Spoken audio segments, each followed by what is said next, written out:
28 सितंबर 2025 को रविवार की सुबह बनारस में एक ऐसी घटना घटी जिसने पूरे शहर को हिला दिया।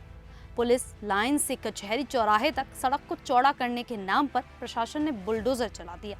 इस कार्रवाई में 13 मकान और दुकानें जमींदोज हो गई। सबसे ज्यादा चर्चा हुई पूर्व भारतीय हॉकी खिलाड़ी और ओलंपिक स्वर्ण पदक विजेता मोहम्मद शाहिद के पैतृक घर की। शाहिद का नाम भारत के खेल इतिहास में स्वर्ण अक्षरों से लिखा है, लेकिन उनके परिवार को अब सड़क विकास के नाम पर अपना पुराना आशियाना खोना पड़ा। ये घटना न सिर्फ स्थानीय स्तर पर विवादास्पद बनी, बल्कि सोशल मीडिया और राजनीतिक गलियारों में भी बहस छिड़ दी। आइए इस पूरी घटना को समझते हैं, शुरुआत से लेकर इसके पीछे के कारणों, प्रभावों और इससे जुड़ी हर छोटी बड़ी जानकारी आपको देते हैं। नमस्कार, मेरा नाम है शालिनी और आप देख रहे हैं द न्यूज़ 15 यूपी। ये कार्रवाई रविवार की देर रात करीब 1 बजे शुरू हुई। लोक निर्माण विभाग की अगुवाई में 5 जेसीबी मशीनें और बुलडोजर उतारे गए। जगह थी पुलिस लाइन से कचहरी चौराहे के बीच का लगभग 300 मीटर लंबा इलाका। यहाँ सड़क को चौड़ा करने के लिए अतिक्रमण हटाने का प्लान था। सबसे पहले दायम खा मस्जिद की आड़ में बने अवैध निर्माण को निशाना बनाया गया। उसके बाद 13 मकानों और दुकानों पर बुलडोजरों की दहाड़ गूंजी। इनमें ज्यादातर पुराने घर थे जो सड़क के किनारे बने हुए थे। प्रशासन ने इस कार्रवाई को चुपचाप अंजाम दिया ताकि कोई हंगामा ना हो। सुरक्षा के पुख्ता इंतजाम किए गए थे। 3 थानों की police force, railway protection force, दंगा नियंत्रण वाहन और करीब 200 जवान तैनात थे। कोई बड़ा विरोध या हिंसा नहीं हुई, लेकिन मलबे के ढेर और धूल के गुबार ने इलाके को उदास बना दिया। एनडीएम आलोक वर्मा ने बताया कि ये कार्रवाई उन मकानों पर हुई जिनके मालिकों को पहले ही मुआवजा दे दिया गया था। कुल 71 लोगों को अब तक मुआवजा मिल चुका है। 2 महीने पहले से ये अभियान चल रहा है, जिसमें पहले ही 40 मकान और दुकानें तोड़ी जा चुकी हैं। कुल 59 मकानों की पहचान की गई थी, जिनमें से ज्यादातर पर कार्रवाई हो चुकी है। इस घटना का सबसे दुखद पहलू मोहम्मद शाहिद का पैतृक घर था। शाहिद का जन्म 14 अप्रैल 1960 को इसी वाराणसी में हुआ था। वे 9 भाई बहनों में सबसे छोटे थे। बचपन से ही हॉकी के प्रति उनका जुनून था। वे भारतीय हॉकी टीम के मिडफील्ड के जादूगर कहलाते थे। उनकी सबसे बड़ी उपलब्धि 1980 के मॉस्को ओलंपिक में स्वर्ण पदक जीतना था। उस समय भारत ने 32 साल बाद ओलंपिक गोल्ड हासिल किया और शाहिद उस टीम के अहम सदस्य थे। इसके अलावा 1982 एशियन गेम्स में रजत और 1986 एशियाड में कांस्य पदक उनकी झोली में थे। शाहिद को उनके योगदान के लिए अर्जुन पुरस्कार और पद्मश्री से सम्मानित किया गया। वे टीवी के कप्तान भी रहे। रिटायरमेंट के बाद वे कोच बने और युवा खिलाड़ियों को ट्रेनिंग दी, लेकिन जिंदगी ने उन्हें जल्दी अलविदा कह दिया। 20 जुलाई 2016 को दिल्ली के मेदांता अस्पताल में उनका निधन हो गया। किडनी फेलियर की वजह से वे सिर्फ 56 साल की उम्र में चले गए। उनके निधन पर पूरे देश ने शोक मनाया। वाराणसी में उनका पैतृक घर उनकी यादों का केंद्र था, जहां वे बड़े हुए, जहां परिवार आज भी रहता है। अब वह घर सड़क चौड़ीकरण की भेंट चढ़ गया। परिवार के लिए ये सिर्फ एक मकान नहीं, बल्कि शाहिद की विरासत का प्रतीक था। शाहिद का पैतृक मकान 9 लोगों का साझा था।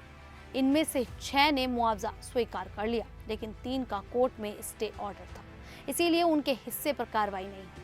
लेकिन बाकी हिस्से को तोड़ दिया गया। परिवार ने आखिरी वक्त में हाथ पैर जोड़कर मोहलत मांगी। बताया गया कि घर में वैवाहिक कार्यक्रम चल रहा है, एक शादी की तैयारी थी। बड़े भाई रियाजुद्दीन की पत्नी नाजनीन ने कहा, हम इसी मकान में रहते हैं, हमें बहुत कम मुआवजा मिला। अगर राशि थोड़ी और बड़ी होती तो नया घर बनाना आसान होता। परिवार ने 13-14 दिन का समय मांगा ताकि शादी हो जाए और कागजात पूरे कर सके। प्रशासन ने कुछ मोहलत दी, लेकिन पूरी कार्रवाई रुक नहीं पाई।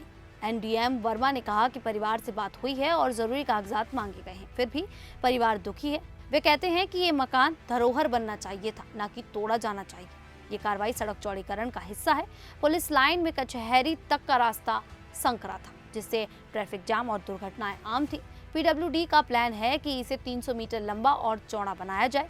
इससे न सिर्फ शहर का ट्रैफिक सुधरेगा बल्कि कचहरी और पुलिस मुख्यालय तक पहुंच आसान हो जाएगी। 2 महीने में 40 निर्माण हट चुके हैं और बाकी पर काम चल रहा है। सभी प्रभावितों को नोटिस दिए गए थे। मुआवजा बाजार दर के हिसाब से दिया गया। एनडीएम ने जोर देकर कहा कि ये विकास का काम है और कानून सबके लिए बराबर है। यूपी सरकार की बुलडोजर पॉलिसी के तहत अवैध निर्माणों पर सख्ती बढ़ी है, लेकिन यहाँ मामला अतिक्रमण हटाने का है, न कि किसी अपराध से जुड़ा। कोई राजनीतिक दबाव नहीं बताया गया। उत्तर प्रदेश में मुख्यमंत्री योगी आदित्यनाथ के नेतृत्व में बुलडोजर कार्रवाई चर्चा का विषय बनी हुई है। अपराधियों और माफियों की संपत्तियों पर तो ये आम है, लेकिन यहाँ ये विकास परियोजना से जुड़ी है। वाराणसी में काशी विश्वनाथ कॉरिडोर और अन्य प्रोजेक्ट्स के बाद सड़कें चौड़ी करना प्राथमिकता है, लेकिन कई बार ये कार्रवाइयां विवादों में फंस जाती हैं, खासकर जब ऐतिहासिक या भावनात्मक महत्व की जगहों पर होती है। दायम खां मस्जिद का अतिक्रमण हटाना भी संवेदनशील था, लेकिन शांतिपूर्वक हो गया। सोशल मीडिया पर यह खबर वायरल हो गई।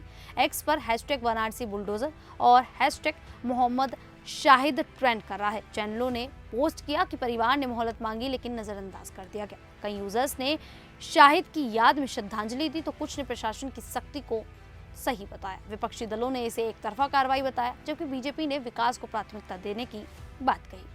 एक वीडियो में दिखाया गया कि कैसे मलबा साफ हो रहा है और सड़क का काम तेजी से आगे बढ़ रहा है। स्थानीय दुकानदारों ने कहा कि इससे ट्रैफिक तो सुधरेगा, लेकिन उनके कारोबार को नुकसान हुआ। ये घटना दिखाती है कि विकास जरूरी है, लेकिन उसके साथ मानवीय पहलू को नजरअंदाज नहीं किया जा सकता। मोहम्मद शाहिद जैसे हीरो का घर तोड़ना दुखद है, लेकिन सड़क चौड़ी होने से हजारों लोगों को फायदा होगा।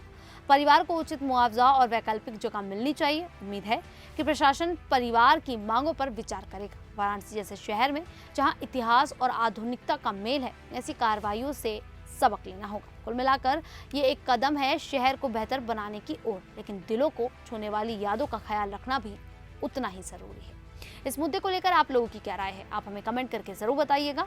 अभी के लिए इतना ही, फिर हाजिर होंगे ऐसी ही देश और दुनिया से जुड़ी बड़ी खबरों के साथ। तब तक के लिए देखते रहिए द न्यूज़ 15।